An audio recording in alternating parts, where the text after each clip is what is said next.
I am Inanna.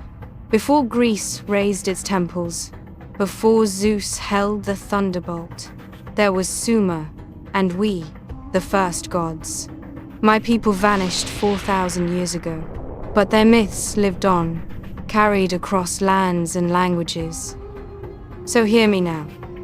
Across time, these are the gods before the gods. Among them stood the seven who decree fate, the mightiest of all, not angels, not spirits, but rulers of heaven, earth, and destiny.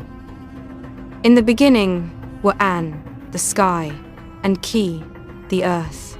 From their union rose the first mountain, and from that mountain came the Anuna, the assembly of the divine.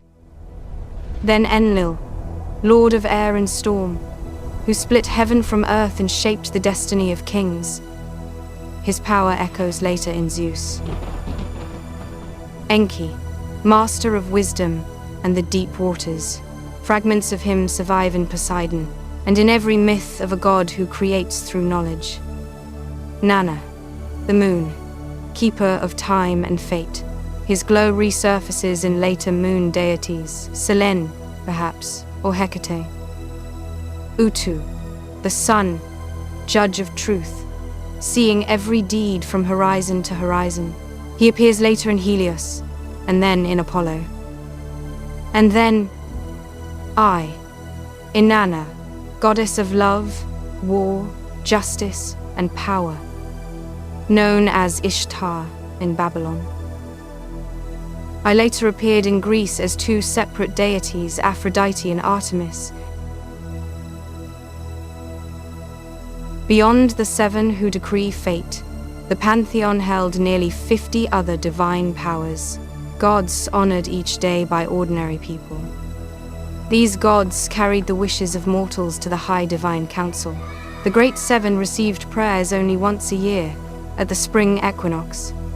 But sailors, living with death at every tide, were granted the rare right to call upon Enlil directly. The others, whom you might call lesser gods, walked among humans. To Sumerians, these were not lesser beings, but companions, guardians of farmers, fishermen, healers, scribes, and mothers. Ereshkigal, queen of the underworld, and then Dumuzi, shepherd of my people, my noble husband, who gave himself in my place and walked into the realm of my sister, Ereshkigal. Nanshe, who judged the humble, Ninurta of fields, Ninkasi of beer. Kala, master of bricks and sacred building, and the father of Gilgamesh himself. Our temples were not churches, but storehouses of divine wealth, centers of law, astronomy, music, and grain. Centuries later, as Sumer faded and the lands of the Aegean rose, our forms reappeared with new names. Not copies, but echoes carried by time.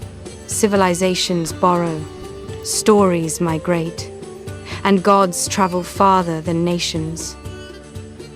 And if this surprises you, wait, the later biblical tradition borrowed even more. The man you know as Noah first appeared in Sumer as Shudra, survivor of the Great Flood, written long before the Hebrews shaped their stories. My part in this telling ends here. The tales of the flood, of Shudra, of Gilgamesh, and the underworld will be spoken by one who has devoted his life to remembering them. His name is Umit, a storyteller of Sumer, a guardian of ancient words. Come with me, traveler. Walk among the first cities, where the breath of knowledge shaped our world. Listen, and remember what the ancients tried to tell us. Remember the past with care. In its echoes, you may discover truths long forgotten.